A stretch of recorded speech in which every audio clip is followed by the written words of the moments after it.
A parent's problem. Your child only poops in a diaper. Problem. Your child is peeing in the potty but refuses to poo in the potty. The result? Maybe your child poos in their underpants or demands a diaper to poo in. So what's the answer? Well, your child obviously has bowel control, but they're uncomfortable sitting on the potty and going number 2, which probably relates back to constipation.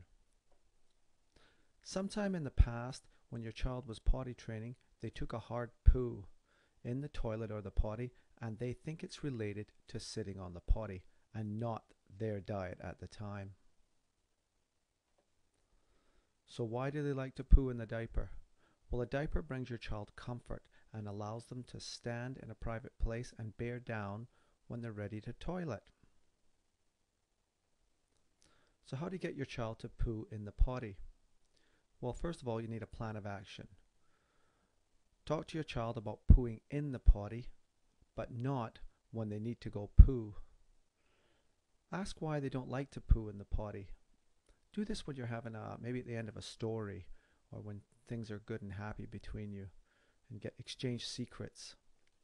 And explain that everybody poos in the potty. Mommy, daddy, cousin Bob, a good friend. Explain the concept of constipation and why it happens. And explain that diaper poo ends up in the landfill and it's harmful to the environment and animals, etc. Hide their diapers except for 2 or 3.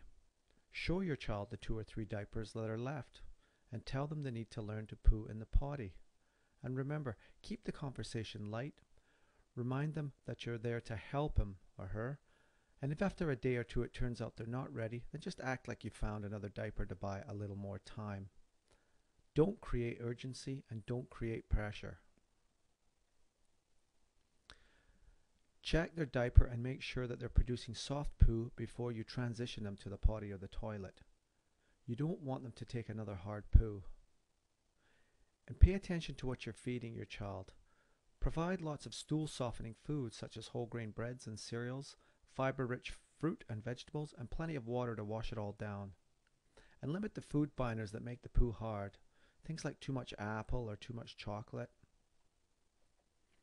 Oh, here's a tip. Go to funpottytraining.com and get a free training video. One of the videos is called Changing Diet for Bowel Control. If your child has hard poo, it could end potty training, and you know about that. So if you watch this video, you could avoid a major potty training stopper. Well, in your case, it will just help you choose proper foods and what to look out for. When your child is on the potty or the toilet, ensure there are plenty of support for their feet and buttocks. Sitting properly on the potty supports the muscles in the abdomen to help them with their pushing. They need a good fitting potty where they can plant their feet firmly on the floor. If they're using the toilet, get a potty seat insert so they can feel safe and stable, and it will help prevent them from falling into the bowl. Another showstopper. And don't forget to put a stool under their feet for support. And it's a good idea to get your child to lean forward as much as possible while they're sitting on the potty. This will help open up and relax the pelvic floor muscles, which must occur every time you pass a bowel movement.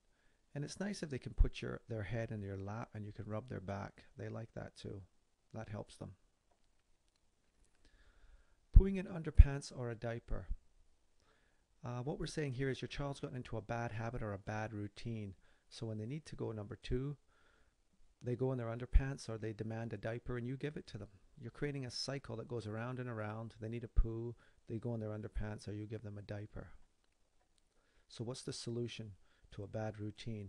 Well, you've got to break the habit or the bad routine. So wean them away from the bad habit of pooing in their underpants. You need to establish a new bowel movement routine that involves the potty. So invite your child to the potty in a positive way that targets the time of day they usually go number 2. Bribery. You know your child's hot buttons. Kids will do what you want if you give them something. It won't turn them into beasts that always need things. Don't worry about that. Just get them going onto the potty. And always give positive reinforcement by praising them for trying or especially when they have a success. Here's a bonus tip if you're just doing research right now and your child isn't constipated or been constipated and afraid of going number 2 on the potty. If your child is afraid of a toilet, take them to the toilet and put the seat cover down, put them on your lap and read a book and flush intermittently to get them used to the noise. You can use hand cream to practice washing your hands. And if your sink's too high, you can get them to wash their hands in the bathtub if it's safe to do so. So 20 plus video training at Fun Potty Training. If you watch the videos, you become an expert in under 2 hours, and you'll be able to potty train your child in less than 72 hours. So go to www.funpottytraining.com for more information. Constipation. Who's to blame for a child that is constipated? Is there any blame? Are some parents negligent? What do you think? Leave a comment below, and thanks for listening.